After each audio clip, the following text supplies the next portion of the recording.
Good afternoon. It is Tuesday afternoon, 6 o'clock Eastern.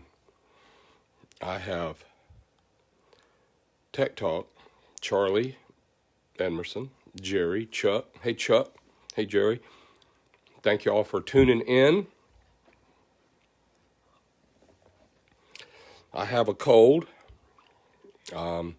Last week I had laryngitis. This week I have a throat lozenge or a cough drop in my mouth, so I'm going to talk a little weird, and I already talk weird because I speak like I'm from South Georgia.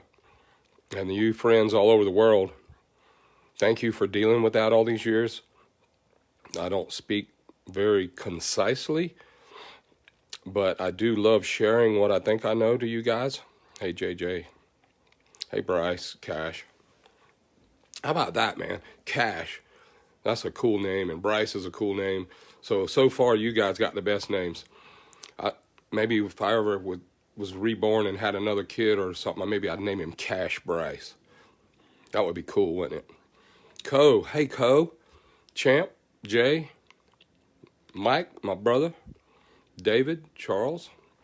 Cedric. Hey, Sam. Another champ. Yeah, we country, all right. Hey, Eric.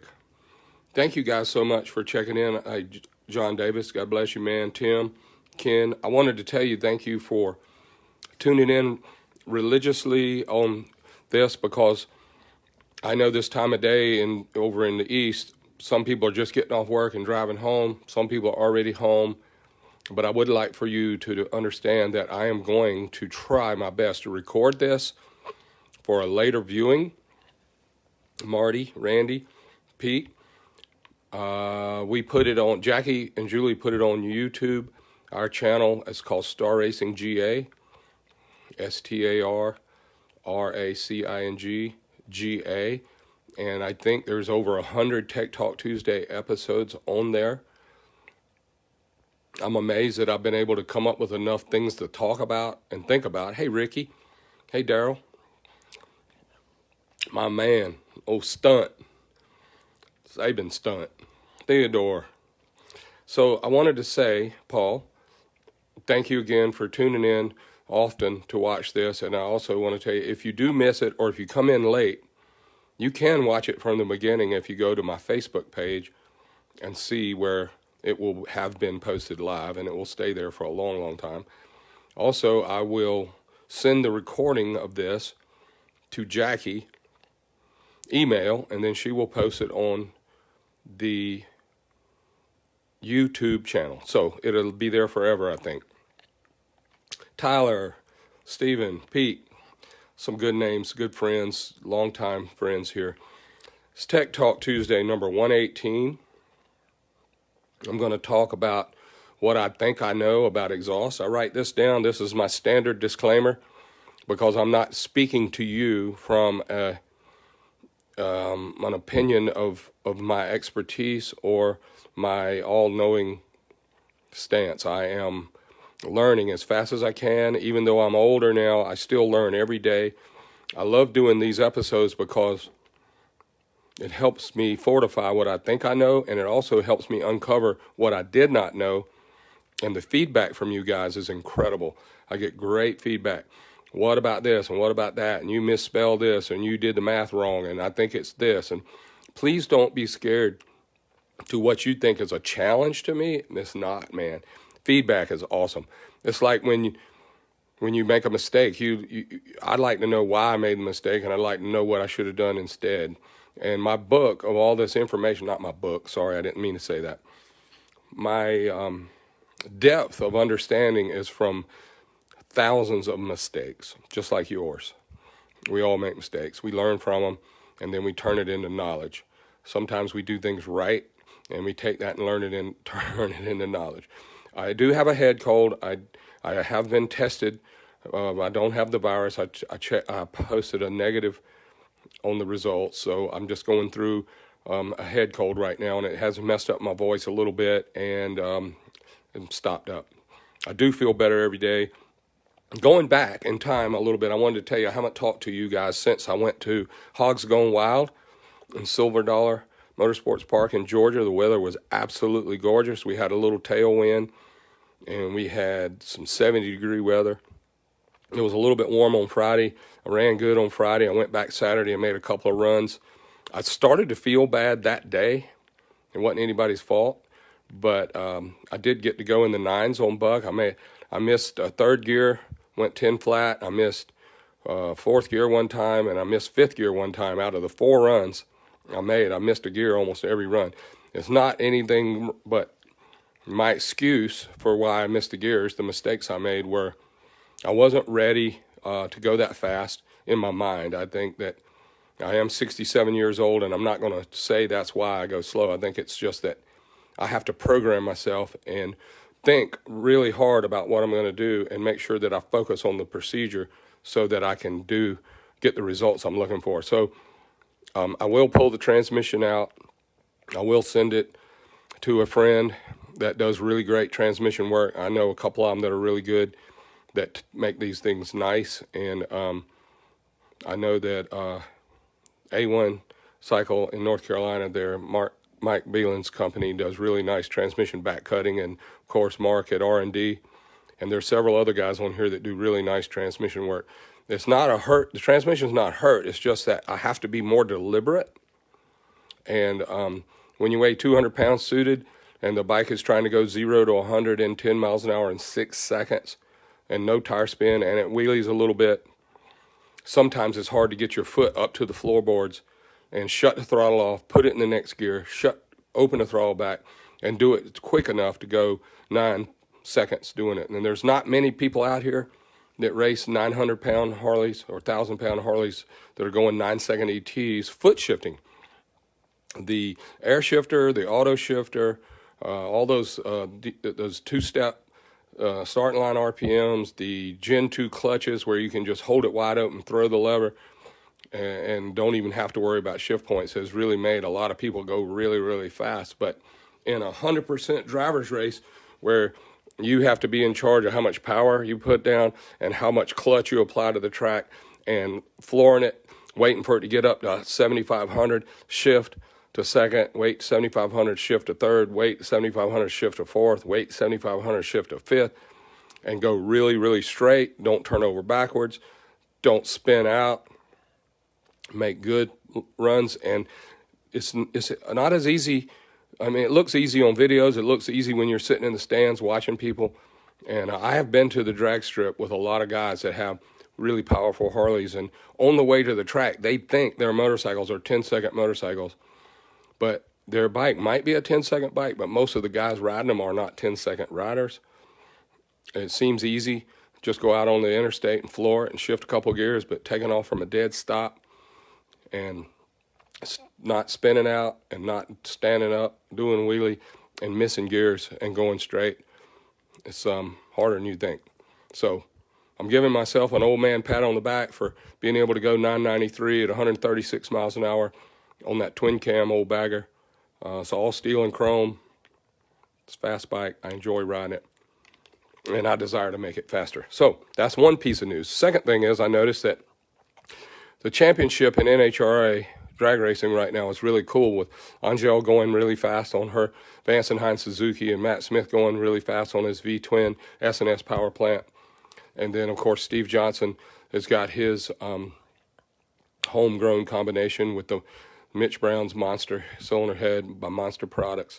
Head I helped design back in the beginning, and I've been giving Steve some advice and helping him along the way. And when he does good, I kind of like to stand in line to get a pat on the back. But when he messes up and screws up, I usually hide, so I don't have to take any credit for his mistakes. But I'm being a little bit hard-headed right now, but I'm very proud of Steve and Jock and his whole gang. Larry Dixon's helping him now, and Jeff Perella and Rusty and Frank and Bob and Tom and all those guys, Rusty and Eric and Harold, and he's got about 10 guys help him make that one motorcycle go down the track. And those are just the ones at the track. Those aren't all the other people that come from his advisory group and my advisory group sort of mixed together has created some good performance. And I feel like giving credit where credit is due, and that boy, 60 years old now, he's doing a heck of a job. It ain't easy, just like riding buck. It's not easy doing that exactly right. The guys on TV make it look easy. There's a lot of people racing NHRA right now that have really fast motorcycles, and they don't quite put the run together that requires launching with the motorcycle, shifting on time, going perfectly straight for your target, shutting off on time, and making the shifts within 50 RPM of too early to where the clutch will slip or too late where you'll hit the rev limiter. And it's a fine line. And that's why there's only 3 people really, really far up there in the points. There's 10 guys in the top 10, of course, but the Steve, Matt, and Angel have separated themselves from the group with the combination of really good teams, really good parts, and really good ability and lots of experience. So I just wanted to throw that out there as part of the news. And now I said that I would tell you guys a little bit about what I think I know about exhaust systems. So I drew, and this is not about a 4-cylinder, V8, or Harley. This is just what I think I know. I wrote down a lot of stuff. I drew a typical pipe that would have a 2-inch ID, which gives you a 2.125 OD, and it steps to a 2 1/4 OD, and it steps to a 2 3/75 OD. Now, please remember, the wall thickness takes away from that. Sorry about this throat lozenge rattling around in my mouth. But a 2.8, a 2 1/8 pipe has almost a 2-inch ID, depending on how thick the pipe is. Some thin wall stainless might be a little over 2 inches. Some thin wall or thick wall steel might have a little less than 2 inches of ID. And then at some length down the primary pipe, we will step to another size, the next size up, so 250. What's convenient is this 2 1/4 pipe slides inside of a 2 250 pipe, so you have a slip fit here, which makes a nice step. Conveniently, the 2.250 slides inside of a 2.375 pipe, real nice fit, so you can weld the step here, and you can weld the step here, and you will start off with the engine, the exhaust port will see a 2-inch opening, even though it's 2 1/8, 2 1/4, and 2 3/8. On our S&S Buell, like Matt's running, all the years we ran we would run a 2.625. I think that's right. That's a 2 5/8 head pipe. And we would step it to 2 3/4 and then step it to 3 inches at the tail. It wasn't but about 30 inches long, but it had about 12 inches of each length. And what the engine, this is my opinion again, what the engine thinks it sees is this.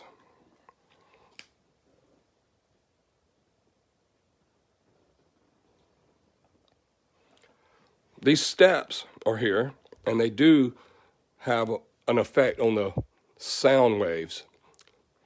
The sound returns when the sound wave goes and sees an edge, reflects, sees an edge, reflects. But in reality, the flow of the exhaust is seeing this big, giant taper.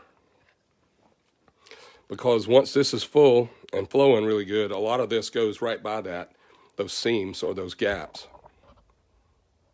And it would look like, imagine a 4-into-1 on a V8 on one side, 2 of them, one on each side, and having tapered pipes all the way from a 2 1/2 inch at the head and taper up to 3 inches at the collector. That would be a radical looking pipe. But what your engine is hoping to see, this is my opinion, is area. When the exhaust valve opens, it wants all the air it can get instantly. It wants the valve to open as fast as it can. It wants the valve to be as big as it can, and it wants the area under the valve to be really big so that 1,500 or 1,000 PSI in the cylinder is trying to push the piston down, is trying to push the cylinder walls out. It really is trying to find some area. So when the exhaust valve opens, that pressure just rushes to that opening, and it expands out of the exhaust. And what the exhaust wants to see is wherever the minimum is, which is the throat where the valve goes on the seat, it wants to go from there bigger, bigger, bigger, bigger, bigger, as far as it goes out. And up here at the top of the page, I put a couple of examples here. I hope y'all can hear me okay. A pro stock car, just to say, I'm not saying they all have it, but just to say it has a 1.840 exhaust valve. That is one size valve that they could have. I've seen them at 1.800, 1.810, 1.820, 1.840. I've seen them that big. That seems really little to me because Buck, my Harley that I went 990s with, has a 1.850 exhaust. So my exhaust valve in my Harley is bigger than a pro stock car exhaust valve. The area of this valve is 2.65 inches. A four valve like Steve Johnson's has two 32 millimeter exhaust valves. If you figure the area of those and come up with the area of the two exhaust valves is 2.49 inches. Okay, so Steve Johnson's Monster Head has 2.49 area at the exhaust valve. Take a pro stock car and it's 500 cubic inches to divide it to a per cylinder size. That's 250. What does that give you for a per cylinder? It's 125. No, what is it? Cough medicine, cold medicine. Somebody give me the number right quick. What's one cylinder of a 500 cubic inch? 62 cubes, 62.5, 62, 120, 240. Yep, I think that's right. Steve's cylinders is 113 cubic inch four cylinder, so that is 28 cubic inches. So here's a 28 cubic inch cylinder with a 2.5 exhaust valve area, 2.5 inches, versus a Pro Stock 500 with 2.65 exhaust valve inches. One of them makes 3 horsepower per cubic inch, and the other one makes 3.6 horsepower per cubic inch. And it's not all because of the valve, but that's one thing that's different. As we go up in horsepower per cubic inch, we find bigger and bigger exhaust valves in relationship to the cubic inches of the engine, in relationship to like a little, if you're going to make 3.5 horsepower per inch, you're going to have a lot of exhaust area. The two valve, like the Vance & Hines two valve Pro Stock Suzuki engine they're selling with a 40 millimeter exhaust valve, that is only 1.94 inches of area. And that works really good with an 1 3/4 pipe, which most of the Pro Stock motorcycles, when I retired, Suzuki's were running an 1 3/4 at the head, step into a 1 7/8, step into a 2 inch at the collector. Nowadays, with this valve size and this potential of making horsepower per cubic inch, we would start off with a 2-inch pipe at the head and then step bigger and bigger and bigger as we go towards the collector. If I ran a Pro Stock car, I would run a 2.36 or maybe the 2 3/8 pipe at the head for at least this valve to be able to fit in the pipe. Give you an example. Go back to a Harley. You got a twin cam 103, and you buy a set of Vance & Hines headers, has an 1 5/8 exhaust pipe, but it comes from the factory with I think it's a 1.6 exhaust valve. The 1.6 exhaust valve will not even fit in the pipe because an 1 5/8 pipe, like I showed right here, if this was an 1 5/8 pipe, it would only have an 1.5 ID. Inside diameter would only be 1.5 if it was a 1 5/8 pipe. So your stock exhaust valve won't even fit in the pipe. So don't expect that to make a lot of horsepower per cubic inch if you're going to run a pipe smaller than the valve. So at Star Racing, one of our rules on the 2-valve engines was to make sure that whatever your exhaust valve is, that it would actually fit inside the exhaust pipe so you could have potential to make more horsepower per cubic inch. I know that sounds kind of dumb, and there's a lot of idea and a lot of theory out there about small pipes make torque. Well, big cubic inches and low RPM make torque. Torque and horsepower are the same at 5,200 RPM. All engines, I don't care what kind of engine you got, it makes the same horsepower and the same torque at 5,200 RPM. It's just math. It's 5,252 RPM.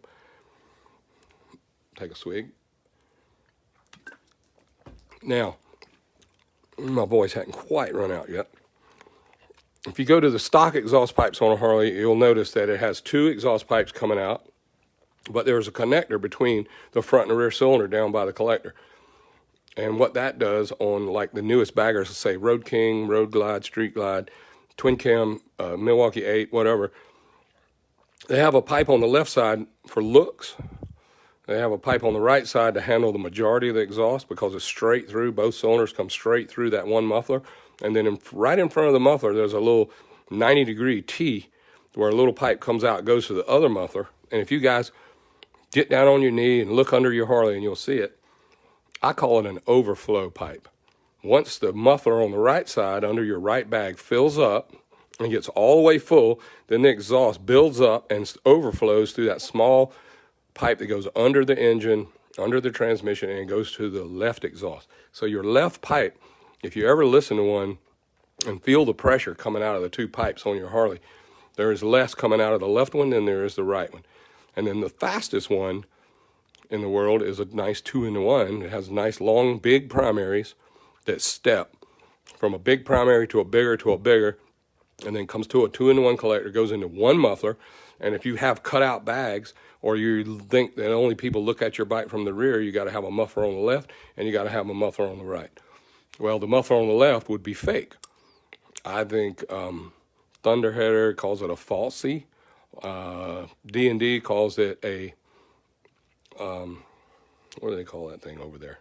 I'm talking like Joe now. Ghost, a ghost pipe. But what you really want is a nice 2-in-1. Now, people might not like a 2-in-1 because it doesn't sound right to them. That's a preference. That's just your opinion. I like a 2-in-1. I think all the exhaust come out of the one muffler sounds the best. If you got to have one for looks on the left side, then you got fake, falsy, ghost. If you have a 2-into-2 or true duals, you think that sounds better, that's okay. But if you have true duals with two individual head pipes, with no communication between the front and the rear cylinders, this is what horsepower does. And your horsepower curve, I don't care who tunes it, I don't care where you go, you will start off with a big dip and then it'll go up high. If you put a nice 2-into-1 on it, the peak power could be the same with a 2-into-1 and a 2-into-2, but this hole right here is hard to fill with true duals. And this is not the time or the place to explain all that to you, but this is one reason why. Your Harley Davidson, your V8, your 4-cylinder, your 2-cylinder, your 1-cylinder, all of your 4-stroke engines take 720 degrees to rotate. It takes 180 to do the intake stroke. It takes 180 to compress it. It takes 180 to fire it and bang it and make power. It takes 180 to get the exhaust out. Your Harley, a new Milwaukee 8, a 45-degree V-twin. The rear cylinder fires first, bang. Then it goes, rear cylinder fires, then the crankshaft rotates past the front cylinder 45 degrees. Then it goes another 360 degrees to get to the front. And that's 405 degrees later, the front fires, bang. And then it goes straight around to the back, and 315 degrees later, the rear fires. So if you have equal length headers, if you have exhaust pipe on the front cylinder that's X amount long, and you have one on the rear that's X amount long, one of them's wrong, one of them's right, one of them's wrong, or both of them are wrong. But no matter what, only one of them can be right if you have one of them right. Only one can be right, because the rear one, the front fires 405 degrees of rotation after the rear, and the rear fires 315 degrees rotation after the front. I know that sounds bizarre, I know that sounds crazy, but there's more to come. The next iteration of super cool parts will be based on this information for exhaust systems and intake systems, and we will learn more about this as we go. And there's some companies that are working on it in racing right now, but this will migrate into street stuff along the way. Again, this is what I think I know. This is not the gospel. And I am sharing what I think I know with you guys. I enjoyed the large audience I had today. Please stay tuned for more Tech Talk Tuesdays, number 118. is officially in the books. But I wanted to say thank you again for all the times you've watched. I wanted to say thank you again for Jackie. Last week, she did it for me because I couldn't talk, and she gave some history. And I lost that recording somehow, somewhere. I don't know why or how, but Jackie says you can still find it on my Facebook page, but there is not a recording duplicated to put on YouTube.